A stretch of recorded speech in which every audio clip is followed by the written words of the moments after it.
Bonjour et bienvenue, voici notre tour d'horizon économique, géopolitique, énergétique et boursier. Nous sommes le mardi 7 octobre et pour comprendre comment tourne la planète finance qui nage dans l'euphorie boursière, c'est sur l'inforruptible et nulle part ailleurs. Et la thématique du jour, ce sera « Toutes ces bulles, c'est de la balle, ne vous faites pas de bile ».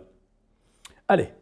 Avant de reparler un petit peu politique, vous l'avez compris, rien que dans l'introduction, je vais vous parler aujourd'hui d'euphorie boursière et notamment de records en cascade, pas seulement aux États-Unis, mais ce matin même au Japon, avec un Nikkei qui flirte avec les 50 000 points.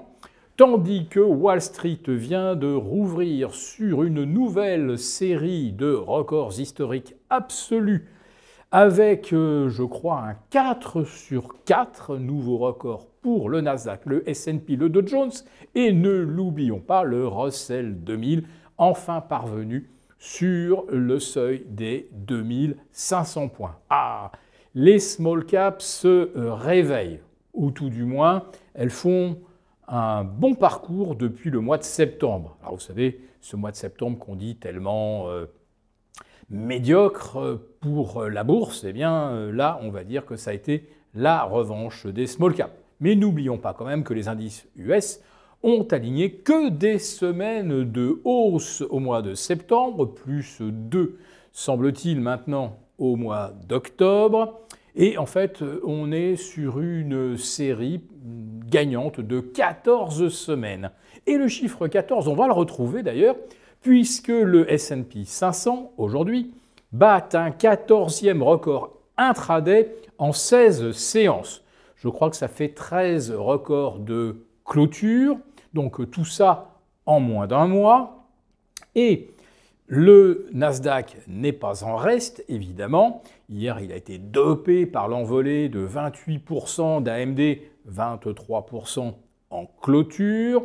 Le Dow Jones, eh bien, lui aussi se hisse vers de nouveaux sommets. Et donc, je l'ai dit, le fameux Russell 2000 qui enchaîne donc record sur record lui aussi. Bref, on en est maintenant à 4 records consécutifs sur les indices US et on se demande qu'est-ce qui pourrait arrêter ça. Eh bien, hier, on l'a vu avec AMD, il y a toujours un truc pour booster encore plus les indices. L'explication, eh bien, c'est cette espèce d'économie circulaire qui est en train de s'instaurer entre les GAFAM et puis les nouvelles fantastiques que sont Broadcom, Nvidia. Alors bon, Nvidia évidemment est loin devant désormais à 4 500 milliards de dollars de capitalisation. Et donc vous avez ceux qui commandent Nvidia et Nvidia prend des participations dans OpenAI. OpenAI qui ensuite prend une participation dans AMD qui pulvérise ses records absolus. Et puis de proche en proche, tous les fournisseurs de matériel, de GPU, s'envolent dans la stratosphère. Tout ça parce qu'il y a ce présupposé que les Américains sont les leaders en matière de GPU. Alors bien sûr, il y a le Blackwell de Nvidia qui reste pour l'instant le processeur le plus performant.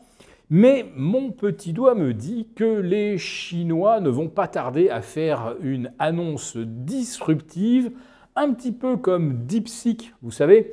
Ils avaient annoncé qu'ils étaient capables de faire aussi bien que ChatGPT, mais avec beaucoup moins de matériel, avec une architecture en silo tout aussi performance, beaucoup moins coûteuse. On n'est peut-être pas loin non plus d'une annonce des Chinois, alors sans aller jusqu'à imaginer qu'ils vont se vanter de faire plus puissant que Nvidia, ils pourraient très bien dire qu'ils ne font peut-être pas aussi bien, néanmoins, vous obtenez la même puissance de calcul avec des produits chinois pour 3 fois moins cher. Et là, d'un seul coup, alors que le monde semblait littéralement capter et être le client incontournable de Nvidia, d'un seul coup, le monde aurait une alternative. Et ça, pour l'instant, personne ne l'a intégré dans les calculs. On fait toujours comme si TSMC, le Taïwanais et les États-Unis allaient rester éternellement les leaders de la fabrication des semi-conducteurs, alors qu'en Chine, on a maintenant le premier producteur mondial en termes de volume. Et en termes de puissance de calcul, je ne vous dis pas déjà ce qui est installé avec les 500 millions de caméras réparties dans toute la Chine et qui analysent en permanence les mouvements de 1,4 milliard de Chinois, que ce soit dans la rue, dans les parkings, dans les souterrains, dans le métro, etc. Donc les Chinois sont déjà également numéro 1 en puissance de calcul et nous, on dit ah, on installe des data centers, des hyperscalers, on installe des gigawatts et on a l'impression que c'est absolument révolutionnaire, alors qu'en fait, la Chine a déjà de l'avance par rapport aux États-Unis. On pourrait également imaginer qu'un jour, la Chine décide d'offrir également des capacités de calcul à ses alliés, ses partenaires économiques.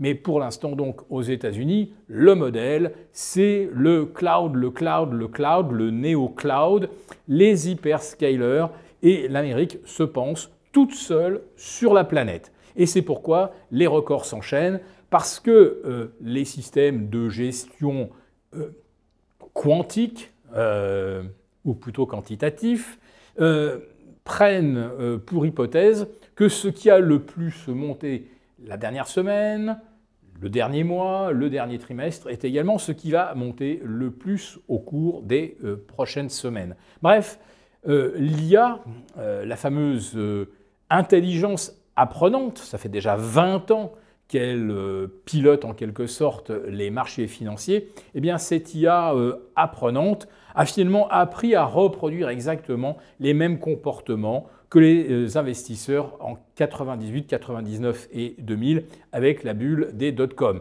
Avec cette fois-ci toujours la bonne raison que oui, ces entreprises font des bénéfices, c'est le cas effectivement des fournisseurs de matériel, donc nous avons cité Broadcom, AMD, Nvidia, Micron, Intel, le retour, mais ils vendent à qui? Ils vendent à des clients dont aucun ne fait de bénéfices. Pas plus Microsoft avec OpenAI que Google avec DeepMind, par exemple. Non, 95% de ceux qui investissent, donc on parle effectivement de CAPEX, ceux qui investissent ne gagnent pas d'argent et évidemment, oui, ce sont ceux qui vendent les pelles et les pioches qui en gagnent. Cette image-là, vous la connaissez par cœur. Donc là, on est en train de s'envoler dans la stratosphère.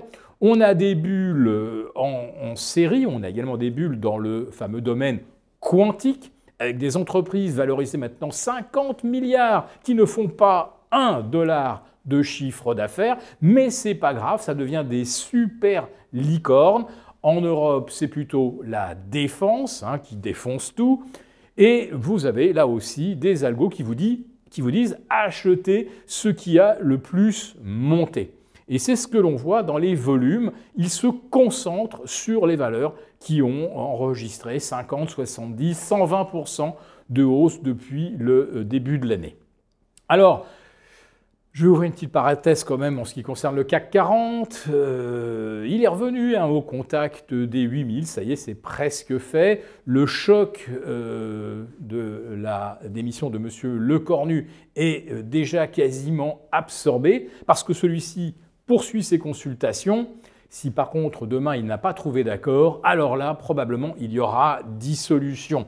Qu'est-ce qui me fait dire que c'est peut-être l'hypothèse la plus probable? Eh bien, c'est que tous les traîtres sont sortis de derrière le rideau. Alors, on compare les uns à Brutus, comme M. Gabriel Attal. D'autres parlent de traîtrise, comme pour Édouard Philippe, qui appelle à la démission du président. Et oui, il y a déjà pas mal de gens qui s'y voient déjà, qui ont à leur côté des faux sondeurs qui vont produire des sondages qui vont leur donner une aura et un apparent soutien populaire. comme on le voit d'ailleurs également avec M. Glucksmann, qui est là aussi une star fabriquée de toutes pièces à coups de faux sondages. Le problème, c'est que la plupart des sondages sont faux, mais on va dire également que les sondages, le sondage permanent, qui est le cours de bourse, me paraît aujourd'hui tout aussi faux. Pour vous remercier de votre fidélité, vous pouvez télécharger gratuitement notre rapport spécial qui contient nos solutions pour préserver votre épargne face à la faillite économique de la France, laquelle met en danger votre épargne. Il vous suffit de cliquer sur le lien en description pour l'obtenir gratuitement. Merci et à bientôt. Merci beaucoup d'avoir regardé cette vidéo. N'hésitez pas à réagir dans les commentaires ou à liker et partager cette vidéo si le contenu vous a plu. Et pour ne rater aucune de nos prochaines émissions, vous pouvez vous abonner à notre chaîne et activer les notifications. Et pour plus de contenu, n'oubliez pas que le dernier rapport rédigé par nos experts est accessible en cliquant sur le lien de description. On se retrouve tout de suite dans les commentaires et je vous dis à très bientôt pour une prochaine vidéo.